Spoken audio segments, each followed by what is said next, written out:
Moomoo is going to give you 10 free fractional shares of the Magnificent Seven stocks. Apple, Microsoft, Meta, Amazon, Alphabet, Nvidia, and Tesla. When you open a new Moomoo brokerage account, put at least $100 in that brokerage account, they're going to give you 10 free fractional shares of the Magnificent Seven. There's a link down in the description box. Go click on that link, guys. Open up your new Moomoo account today. Go get that free stock. Go get that free money. Go check out the new website, the Richard Fain Millionaire Mentor website. It's the second link down in the description box. Take a look at those fantastic digital products we have designed to help you get to your pot of gold at the end of the rainbow. Also, join the membership club. We're going to be doing some fantastic stuff in the membership club, all geared towards getting you to your pot of gold at the end of the rainbow. Welcome back to the channel. Welcome back to another video. If you're stopping by the channel for the first time, please consider subscribing to my channel. And while you're at it, smash that like button for me. I really would appreciate it. In today's video, we're going to talk about the pros and cons to paying cash for a car. With the exception of a home, our second biggest purchase we will make is typically for a car. The number one pro is you pay no interest if you pay cash for the car. If you were to finance the car, and let's say the car was a $10,000 price, and you got a 4.5% interest rate from your bank for 5 years. Over the course of that 5 years, at a 4.5% interest rate, you would actually pay $1,200 in interest. By paying cash, you save that $1,200. Let's talk about the second pro to paying cash for a car, which is you stay within your budget. Most times when we start thinking about a car, we have a budget in mind. And if I have $10,000 that I'm willing to spend on a car, more times than not, when I go looking for that car, I'm going to stay within that $10,000 budget. But if I'm going to finance the car, in many cases, we actually go over our budget. Why? Because a lot of times we're not taking any money out of our pocket, especially if we have good credit and we're able to get 100% financing on that $10,000. So the second pro is you stay within your budget. The third pro is cash back deals. Now, when I go into a car dealership and I'm starting to look at different cars that I may purchase, depending upon if it's a new or used car, there may be some cash back incentives if I were to decide to pay cash for that car. For instance, in 2020, when the pandemic hit, obviously a lot of people stopped buying large ticket items. And one of the things the automobile manufacturers started doing was offering tremendous cash back deals if people would buy a certain car and pay cash for it. So that's a pro. If you're paying cash, you're going to get some cash back in your pocket that you can then actually apply to the purchase of that car you're looking at buying. The fourth pro you get is negotiating power. So if you walk into a car dealership, or if you're buying a car from a private individual and you got cash in hand, you're going to be in a better position to be able to negotiate the price that you want because you got cash.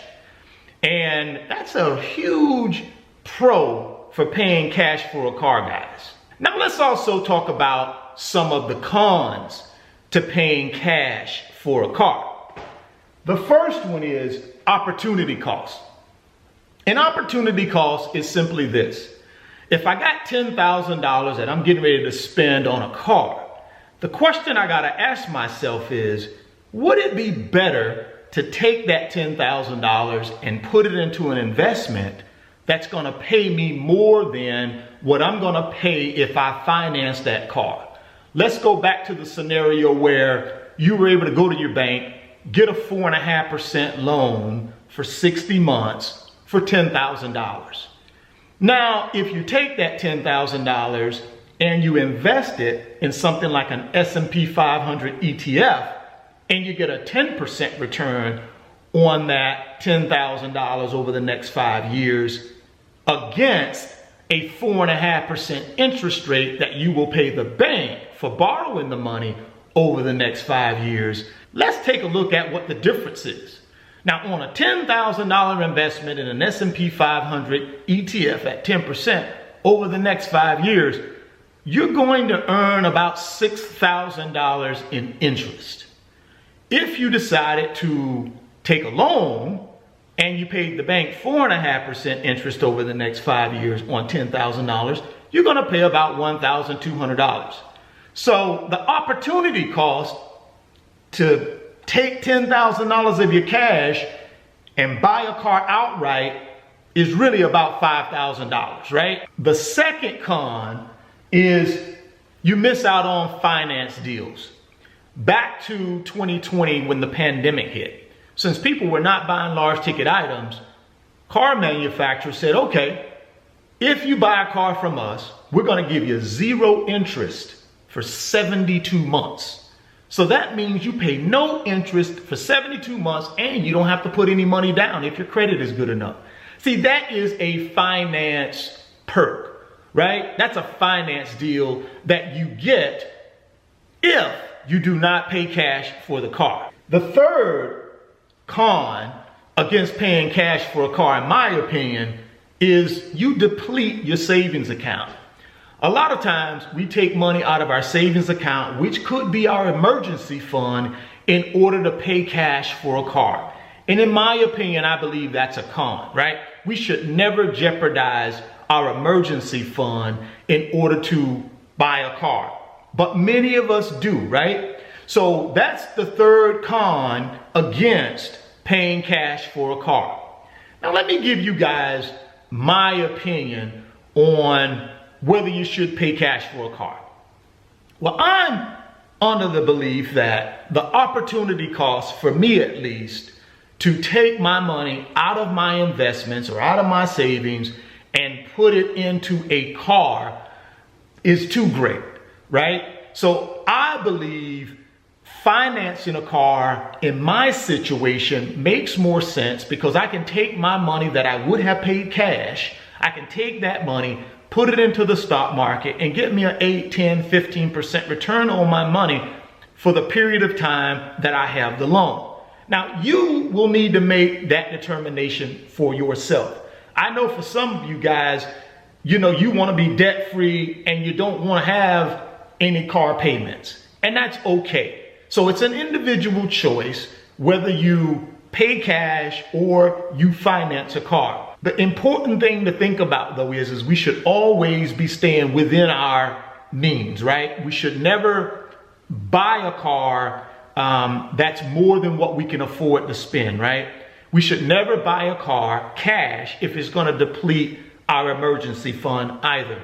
So we still have to be fiscally responsible whether we decide to pay cash or whether we decide to finance the car, right? We always want to live on less than what we make, and then we want to make sure we're investing for our financial future first. There's a big thing out there, a big push for buying pre-owned used cars that you can keep for 7, 8, 9, 10 years. And guys, I'm not against that in the right situation, right? For me, it doesn't work because I put myself in a financial situation where I can go out and pretty much buy the kind of car I want. I don't have to really worry about depreciation. I don't really have to worry about maintenance.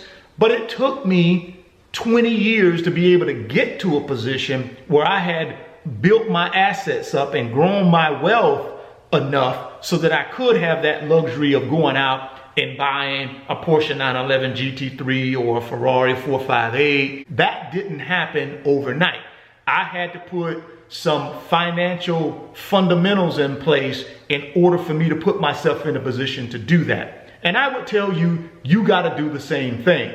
Now, if paying cash for the car basically helps you sleep at night, then pay cash for the car.